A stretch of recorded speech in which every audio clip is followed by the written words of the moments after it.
राष्ट्रपिता महात्मा गांधी की 154वीं जन्म जयंती है। जय जवान जय किसान के सूत्रधार स्वर्गीय शास्त्री जी का जन्म जयंती है। हम अपनी श्रद्धा सुमन अर्पित करते हैं। मंचासीन सभी महानुभावगण और सभागार में बैठे सभी विद्वान सभी लोगों को मैं अपनी ओर से विश्वविद्यालय की ओर से हार्दिक अभिनंदन करता हूँ। कलानंद नित्यानंद डिग्री कॉलेज का आज स्थापना दिवस है, 12वां वार्षिकोत्सव है। 4 दिन पहले आदरणीय त्रिलोक बाबू ने हमें फ़ोन किया और कहा कि सर हम स्थापना दिवस मनाना चाह रहे हैं, आप आएंगे? हमने कहा 1-2 को छुट्टी है और छुट्टी में हम पटना चले जाएंगे। तो कहा ठीक है, विचार करते हैं। फिर 1 दिन के बाद मैंने कहा कि नहीं हम आएंगे, आप कार्यक्रम कीजिए। मैं छुट्टी कैंसिल कर दी। फिर इन्होंने फ़ोन किया और कहा कि सर परसों 3 दिन मूसलाधार बारिश होगी। मैंने कह दिया मैं अपना छुट्टी कैंसिल किया हो, कितनी भी बारिश होगी मैं आऊँगा। आप तैयारी करिए, कुछ भी तैयारी नहीं, मैं सिर्फ आऊँगा आपको देखने के लिए महाविद्यालय। और देखिए आज प्रकृति भी साथ है। कल दिन भर अच्छा मौसम रहा, आज भी अच्छा मौसम रहा। देखिए हमारे यहाँ जितने भी शिक्षण संस्थान खुले हुए हैं सभी कंट्रीब्यूशन से खुला हुआ है। 17 साल पहले नीतीश बाबू ने घोषणा किया कि हम 21 डिग्री महाविद्यालय खोलेंगे वैसे अनुमंडल में जहाँ एक भी सरकारी डिग्री कॉलेज नहीं है। और हमें लगता है 17 वर्षों में 21 का जो काटा था वह पूरा नहीं हुआ। और अब तक जितने महाविद्यालय हैं, जो भी शिक्षण संस्थान है, सभी हमारे समाज के पुरखों ने दान दे करके, अपना जमीन दे करके, श्रम दे करके, शिक्षा दे करके, त्याग करके उन्होंने खोला। और जैसा कि आपने बताया 30-40 किलोमीटर के रेंज में यही एक महाविद्यालय है। आपको एप्लीकेशन मिला, 3 साल आपने यहाँ शिक्षा दिया, लेकिन इसके बाद फिर गतिरोधता की स्थिति आ गई। पिछले साल आपने अप्लाई किया, हमारे पास आए, हमने सरकार में अभी हाल में पावर पॉइंट प्रेजेंटेशन था। मैंने कहा कि आप कहते हैं GER बढ़ाओ, ग्रॉस इनरोलमेंट बढ़ाओ। भारत सरकार का है कि 2035 तक हमको 27% से 50% करना है। बिहार में 14 से 15% है, उसको आप चाहते हैं कि 35% करें, 30% करें।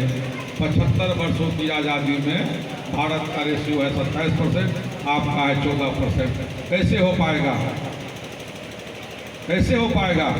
तो हम इससे पहले नालंदा खुला विश्वविद्यालय में रजिस्ट्रार थे। 9 महीना मैं वहाँ रहा और 9 महीना में मैंने पूरे बिहार में 42 अध्ययन केंद्र खोला और खुद मैं स्वयं वहाँ उद्घाटन करता, जांच करता और उस अवसर पर संगोष्ठी आयोजित करके मैंने अवार्ड किया। एफिलिएटेड कॉलेज में जो संबद्ध महाविद्यालय है, इससे पहले हमसे पहले वहाँ खोलने की परिपाटी नहीं थी।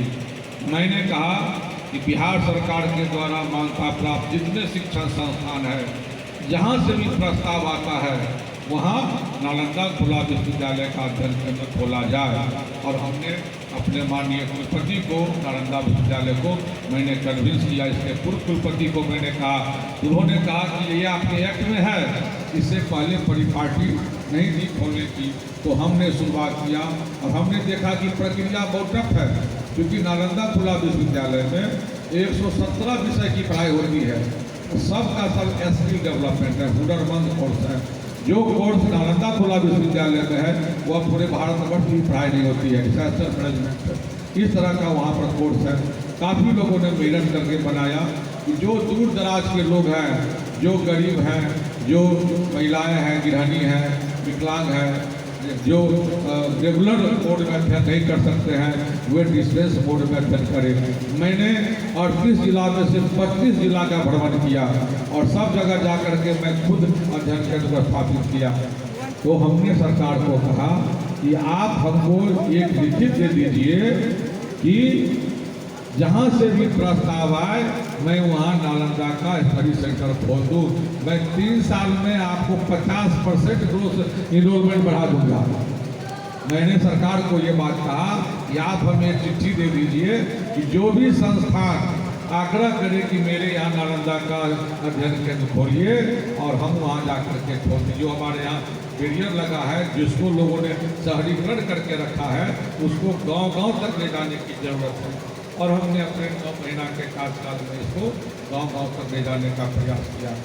आज आपका जो यह महाविद्यालय है, इतने सारे आप लोग हैं, इतने धन लोग हैं, विद्वान लोग हैं, जिस ओजस्वी में आप लोगों ने बातें कही कि आप जब 50 साल पहले 60 साल पहले त्रिलोकी बाबू ने कहा कि मेरे पिताजी तीसरा पास थे, आप MA किए और तब हुआ क्या कि नहीं हमको ये संस्थान खोलना चाहिए और आपने करोड़ों की संपत्ति आपने महाविद्यालय के नाम रजिस्ट्री करके आप याचक की तरह करते। ये तो हमारा आज़ादी का 75 साल हुआ और 75 साल के बाद भी हमारी शिक्षा व्यवस्था जन जन तक नहीं पहुंच पाई।